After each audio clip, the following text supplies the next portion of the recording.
Hello, art friends. This is Miss Mariola. Today we're talking about the studio habit of mind to understand art worlds. And our focuses are going to be to learn about art history and learn to interact as an artist with other artists. Also using sensory exploration of the environment as a source for inspiration.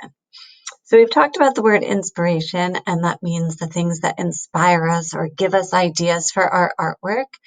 Sensory exploration means that we're using our senses to explore our surroundings.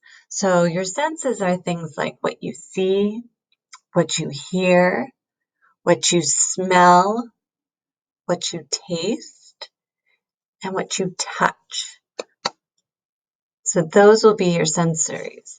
So thinking about those things and your environment or your surroundings. You'll also be watching a video on Alma Woodsey Thomas.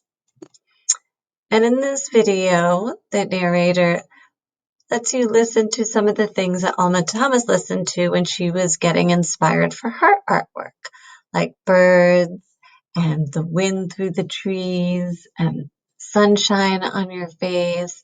And if you think about sitting outside, all those different sensory things that you experience, the things that you see, right? The birds and the sunshine and the clouds.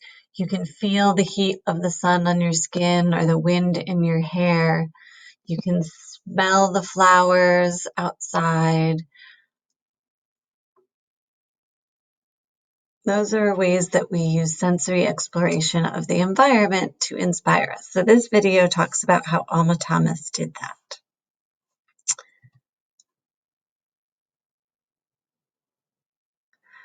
I have a choice board here for you today with a couple different ideas, but remember, you're always free to come up with your own ideas.